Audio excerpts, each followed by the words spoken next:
Joyland, la revolución del podcast presenta. Good boy. Ahora mismo vamos a hablar del cambio. Los podcasts sobre el cambio, en 100 palabras, pues hoy vamos a consumir más de 100 palabras hablando sobre el cambio con alguien que para mí representa y encarna el cambio. ¿Por qué? Pues primero porque es un tequi. Es uno de estos tequis que son inabordables porque saben más que tú en todos los sentidos. Segundo, porque es de la generación que va a experimentar, digamos, beneficiarse y perjudicarse del cambio con mayúscula, del que estamos hablando en todas las facetas. Y tercero, porque es un vocacional. El cambio en 100 palabras, un podcast de Fernando Jáuregui. Te vamos a contar todos los cambios que están transformando tu vida. Dentro de pocos años no os vais a reconocer ni tú ni la madre que te parió. ¿A que sí, Alejandro Picó? Sí, muchísimas gracias. Y realmente, desde muy pequeño me ha interesado todo esto. Bueno, tiene 25 años, es todavía muy joven. Pero estos son los jóvenes, estos con estas cualidades y estas vocaciones, son los jóvenes que van a protagonizar el cambio del horizonte 2050. Pues, a ver, realmente sí, estamos viendo muchísimo cambio. Toda la gente de mi generación estamos viendo que realmente hay muchas facetas que siempre se nos han contado de cómo va a ser el futuro, cómo se nos iba a plantear todo, que al final no ha resultado ser así, pero por los cambios tan grandes que estamos viendo, sobre todo en los últimos años. O sea, tanto con la inteligencia artificial, pues el anuncio del metaverso, todas estas nuevas tecnologías que están saliendo a la luz, que realmente gente de mi círculo sí que llevaba viendo unos años antes, pero no nos esperábamos en ningún momento, porque ya ha ocurrido alguna vez que haya salido tecnología de este estilo, pero nunca haya ganado fama en el nivel que consideramos mainstream. Pero sobre todo el boom de la inteligencia artificial recientemente ha sido algo que yo creo que nadie se esperaba. Esto es algo a lo que tú te estás incorporando al estudio un poco más profundo de la inteligencia artificial. Bueno, tú estás trabajando con el metaverso con un colegio, ¿no? Sí. Creo entender. Sí, ahora mismo. Estás fabricándote un videojuego para ti, para tu cuenta de riesgo también, ¿no? Todo eso. A ver si no es un tequi. Ya me lo contarán. Bueno, a ver, lo primero sobre el tema del metaverso. Nosotros empezamos a trabajar con un colegio hace ya 2 años para crear un instituto en el metaverso, que realmente en lo que se resumen y en la práctica viene a ser aulas creadas por los profesores con mi ayuda, ya que yo a lo que me dedico realmente es al diseño y al modelado de estos espacios virtuales, pero realmente la forma en la que se crea un aula así es: yo me reúno con los profesores, ellos me cuentan el tipo de actividad que quieren hacer, y en la plataforma que nosotros tenemos creamos el aula, al menos la parte física, y son ellos los que la poblan, por decirlo de alguna manera. Ellos tienen sus propias herramientas donde pueden introducir sus modelos personalizados o crear distintos tipos de actividades que luego aplican con los niños pequeños. Y realmente ha sido muy interesante ver cómo muchos niños que realmente nunca han tenido un interés particular en ninguna de estas asignaturas, como puede ser matemáticas, como puede ser lengua o música, el hecho de que fuese todo pues con gafas de realidad virtual, era todo mucho más como un juego, pues les ha gustado mucho más y se ha mostrado muchísimo más interés. Y les creas espacios específicos, les das la vuelta al mundo prácticamente. Claro, es que con el metaverso puedes hacer cosas en educación absolutamente maravillosas, ¿no? Una de mis aulas favoritas, por ejemplo, es un modelo del sistema solar en escala pequeña, donde todos los niños pueden interactuar con los planetas, pueden verlos desde todos los ángulos, pueden ver las órbitas que tienen.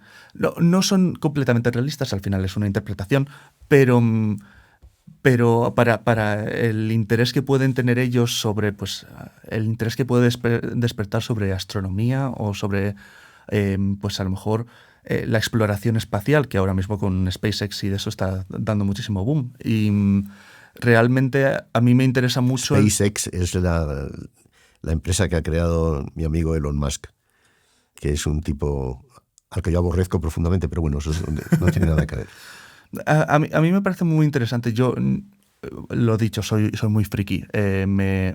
A mí me flipa todo el mundo de la exploración espacial, de la ingeniería en general, la creación de vehículos y sobre todo cuando pues, los tienes que poner en órbita, pues me flipa mucho más. No te puedes perder este podcast. De eso vamos a hablar mucho. Claro. De la carrera espacial, de los vehículos en el espacio, de satélites artificiales, ya estamos hablando, así que no te pierdas este podcast. No. Hay que hacer un poco una pausa publicitaria de vez en cuando. Es eso. Y sí, y luego con respecto a lo que comentabas del videojuego, yo desde muy pequeño siempre me encantaron los videojuegos. De hecho, era el tipo de personas que no tenía muchos amigos en el colegio y me pasaba el fin de semana jugándolos. Y realmente en estos últimos 4 o 5 años me he interesado mucho por cómo se hacían realmente. Y ahora apenas los juego, ahora me dedico más a hacerlos porque me parece algo mucho más interesante, mucho más interactivo para mí. Y viene ahí también de un poco el interés que tengo ahora por la inteligencia artificial. Al principio creo que me llama mucho la tecnología en sí, cómo funciona, pero al final siempre acabo tirando por cómo se hace, cómo funciona por dentro. Y creo que de ahí viene un poco el interés que estoy teniendo ahora por pivotar un poco más hacia esa parte de la inteligencia artificial. A mí, te voy a decir la verdad, Bing, que es mi compañero de trabajo casi, de ChatGPT, me engaña. Sí. De vez en cuando me dice datos inexactos. Sí. Y me sirve de poco, la verdad, ¿eh? Sí, a ver, al final ChatGPT es un modelo muy, muy grande y para lo que están hechos estos modelos es para convencer a la persona que está interactuando con ellos de que son otra persona. Y es un poco de la forma en la que se entrenan a estos modelos. Realmente se entrenan en base a lo convincente que es la respuesta que te dan. Un problema que tenía hasta hace muy poco ChatGPT es que no podía hacer matemáticas. Ahora recientemente han hecho que pueda hacerlas mediante programación, pero realmente ChatGPT no es como nosotros consideraríamos un ordenador. No te puede dar datos súper concretos, salvo que esté entrenado específicamente para dar estos datos. Algo con lo que funciona muy bien es con programación, porque tiene muchos datos de cómo ha funcionado, porque hay muchos foros libres que puede usar ChatGPT como base de datos para esto, pero si en cuanto empiezas a preguntarle cosas más específicas, hace lo que se llama alucinaciones, que es se inventa las cosas, pero se les inventa de forma tan convincente que salvo que tú no tengas los datos... Si tú no sabes nada te engaña, claro. Claro, pero es exacto. que yo sí sé algo de lo que le pregunto y por Claro. eso yo sé que me engañan, ¿eh? Claro. Oye, este es un podcast sobre el cambio. Es una serie de podcasts sobre el cambio en sus diversas facetas. Pero tú, que para mí eres el cambio, Sí. ¿Cómo lo definirías? Perdona, ¿el cambio es el principio de la dictadura de los que hacen los algoritmos? No lo creo, sinceramente. Al final, toda tecnología se define más por los usuarios que por los creadores. Al final, si tú creas la pieza de tecnología más increíble y más avanzada del mundo, si la gente no lo usa, o la gente importante no lo usa, que eso también es un dato importante, porque si ChatGPT solo lo usasen la gente que está sentada en casa para preguntarle qué recetas de cocina hacer, pues realmente tampoco tendría mucho uso que si no lo estuviesen usando programadores, si no lo estuviesen usando gente que tiene que a lo mejor escribir o correos o papers o cualquier cosa. Realmente, si no hay una base de usuarios que le den un valor, realmente esa tecnología tampoco tiene mucho uso en el día a día. Y creo que funciona un poco con lo que estabas comentando. Realmente creo que no va a ser una dictadura de la gente que los crea, va a ser una dictadura de la gente que los usa. No tiene por qué ser una dictadura tampoco. Bueno, claro. Yo soy de los que creo, a pesar de yo que estoy aquí encargado de ponerte pegas y trabas, pero yo soy de los que cree que la inteligencia artificial es para bien y no va a destruir puestos de trabajo, sino que los va a crear, y no va a destruir realidades, sino que va a fortalecer las realidades, ¿no? Yo creo. Sí.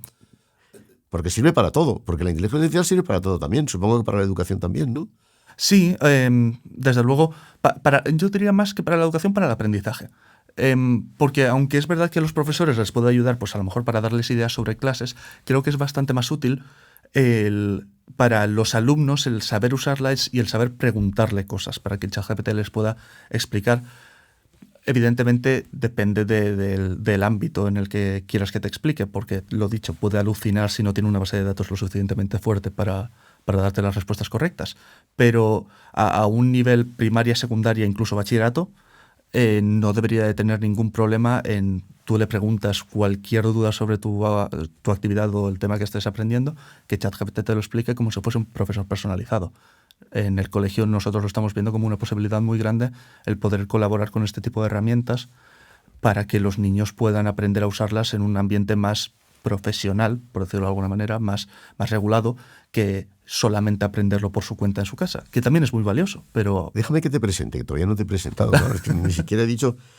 Alejandro Picó es técnico superior en animación, juegos y entornos interactivos, que es una graduación de la Universidad de Tecnología de Arte y Diseño, que está en Las Rozas, me parece, sí, en Madrid. La UTAD. O sea, tú eres un licenciado en todas estas cosas, que es como decir, un licenciado en plataformas del futuro, ¿no? ¿Qué plataforma debería yo contratar? Aparte del ChatGPT, si tengo que realmente crear realidades virtuales, que tengo que crear unas realidades en 3D, si tengo que... ¿Qué plataforma contratarías tú de todas las que existen ahora mismo? A ver, realmente... Que no me cueste un ojo de la cara, claro, suscribirme. Bueno, la ventaja que tienes ahora mismo es que gran parte de estas herramientas son gratuitas. Para usuarios competentes, me refiero. Sí que requiere un periodo de aprendizaje. Es muy difícil para una persona que no sepa mucho coger y decir, vale, pues me voy a poner con Unreal Engine y empezar a hacer una experiencia en realidad virtual, porque sí que requiere un nivel de preparación.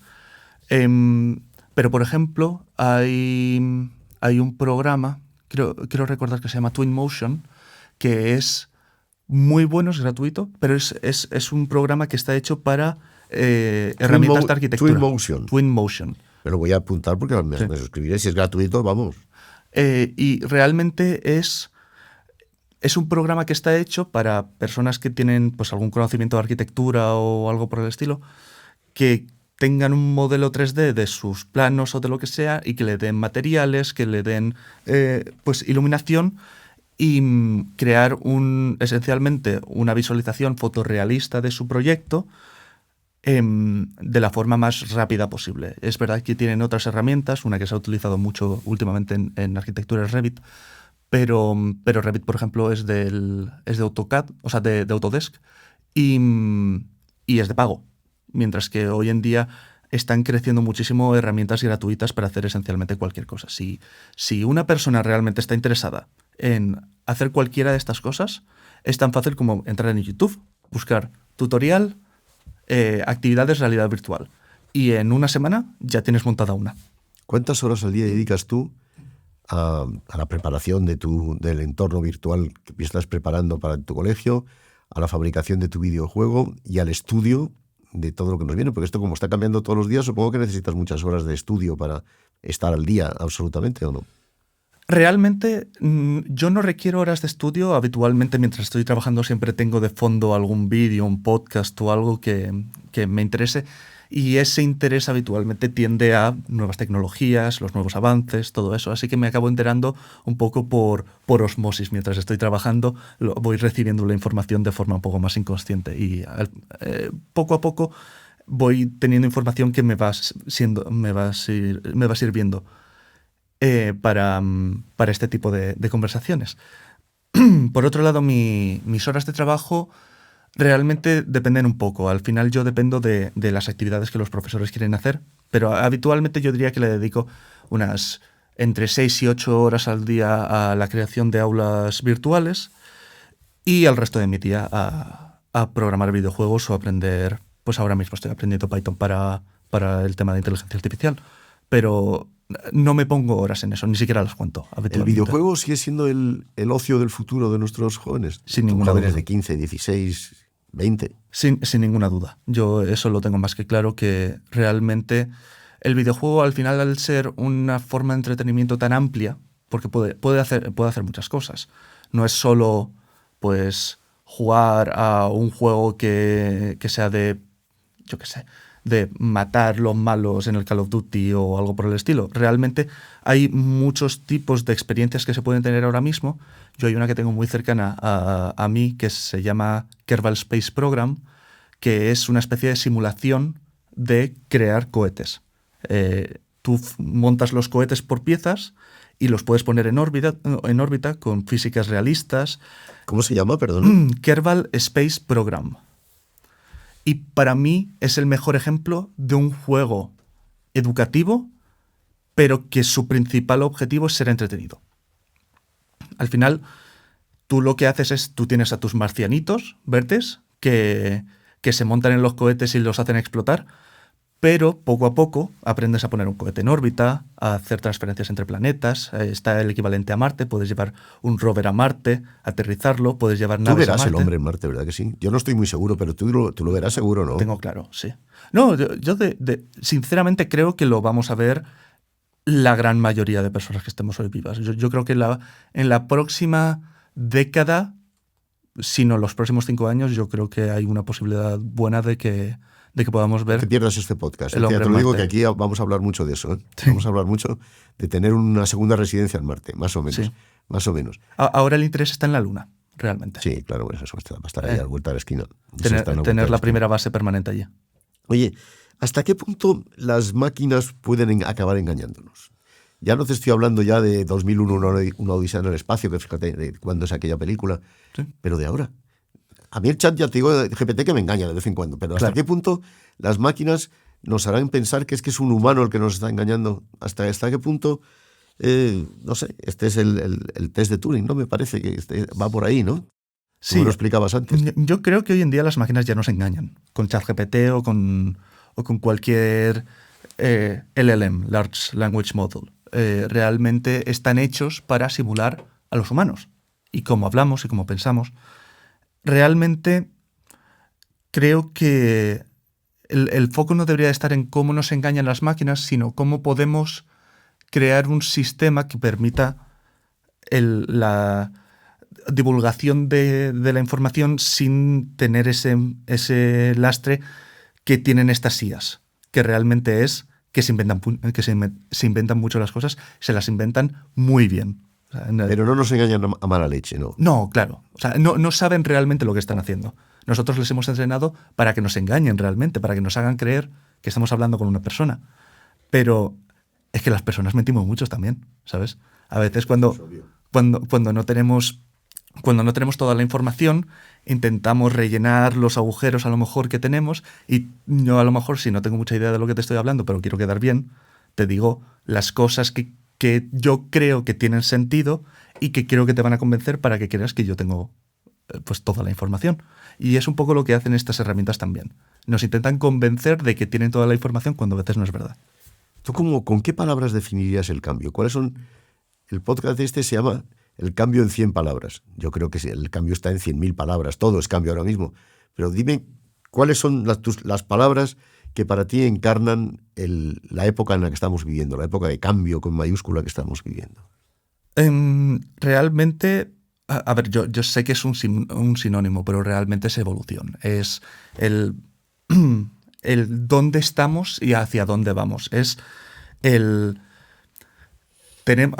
hace 10 años no sabíamos de la existencia de inteligencia artificial, no sabíamos la existencia, algunos, de pues, la realidad virtual o de la realidad mixta que ahora con el Apple Vision está muy a la orden del día. Realmente creo que el cambio, lo único que realmente significa es qué es lo que queremos como raza humana en general, en qué nos queremos centrar en el hoy en día. Ahora mismo parece que todo va centrado muy al simplificar nuestra existencia. Cómo podemos simplificar el escribir un email, cómo podemos simplificar el ir al trabajo. Pues a lo mejor trabajamos desde casa, pues a lo mejor tenemos ChatGPT. Creo que hoy en día los tiros van muy por ahí, pero al mismo tiempo creo que empezamos a tener otra vez un poco esa magia que había hace unos años por ver hacia dónde va todo esto. Porque creo que ha habido una época que nos hemos quedado muy estancados porque estábamos muy a gusto con cómo estaba el mundo en general. Pero pues con el nuevo boom en la exploración espacial, con el nuevo boom en la tecnología que está afectando a todos los ámbitos, es verdad que hay mucho miedo, pero porque al final es... También a los videojuegos. La inteligencia artificial se ha introducido ya en la fabricación de videojuegos. Sí, a nivel de programación, y de hecho ya hay algún videojuego, por ejemplo, he empezado a ver, me ha salido en TikTok algún vídeo de esto. Es un videojuego que está hecho, tú eres un vampiro y tienes que convencer a ciudadanos que son inteligencias artificiales para que te dejen entrar en su casa. De eso va el juego. Y se está empezando a ver un poco más eso, el introducir pues tu versión de ChatGPT o tu versión de lo que sea en videojuegos. Pero sinceramente creo que los videojuegos va a ser una de las industrias que menos cambio vean por inteligencia artificial, más por el hecho de que son más artísticos que, por ejemplo, pues el llevar una base de datos o ciberseguridad o algo que tenga que ver más con la monitorización de datos. Que eso, las inteligencias artificiales, con supervisión humana, lo van a hacer muy bien. ¿Corremos el riesgo de generar un lenguaje muy técnico, muy tecnológico, que deje fuera a una gran parte de la población? Gran parte de la población ya está bastante fuera por la tecnología. ¿Corremos el riesgo de generar encima un lenguaje, una semántica que diga adiós a generaciones enteras? Yo creo que estas inteligencias artificiales consiguen lo opuesto. Creo que es muy fácil para que una inteligencia artificial te explique conceptos que a lo mejor para ti son un poco alien, ¿sabes? Al final es algo en los que se especializan estas inteligencias artificiales es en extrapolar datos. Si tú puedes preguntarle sobre, pues, cuáles son las últimas tendencias sobre el metaverso o sobre la realidad virtual. Yo creo que es muy fácil para esa inteligencia artificial explicártelo de manera que tú lo acabes entendiendo, porque al final tú le puedes dedicar el tiempo que quieras a eso. Tú puedes preguntarle todas las preguntas que quieras y el ChatGPT no es como una persona que a lo mejor pues ya se cabrea porque es que no lo entiendes o no te lo sabe explicar de forma que tú lo vayas a entender, solo de la forma en la que esta persona en concreto lo vaya a entender. Y creo que realmente es la principal ventaja de que pues modelos como ChatGPT sean gratuitos. Todo el mundo tiene acceso a ellos y les puedes preguntar esencialmente lo que tú quieras sobre lo que quieras. Y el 95% de las veces la respuesta va a ser correcta. ¿A gente como tú le sirve lo que se está enseñando a las universidades ahora? Hablo naturalmente de tecnología, hablo de las matemáticas, hablo de lo que se llamaba antes las ciencias. Uh-huh. Sí. Y ahora son las STEM. Yo creo que sí. Yo siempre le he visto valor a al menos aprenderlo de forma activa para tener una base de conocimiento sobre el cual poder tomar decisiones, sobre todo cuando se trata de tu entorno de trabajo. Pero es verdad que ese ansia que tienen muchas instituciones por crear enciclopedias humanas sí va a desaparecer un poco. Creo que el hecho de poder tener tanta información tan fácilmente disponible para cualquier persona va a cambiar un poco esa moda que hay ahora mismo en la educación.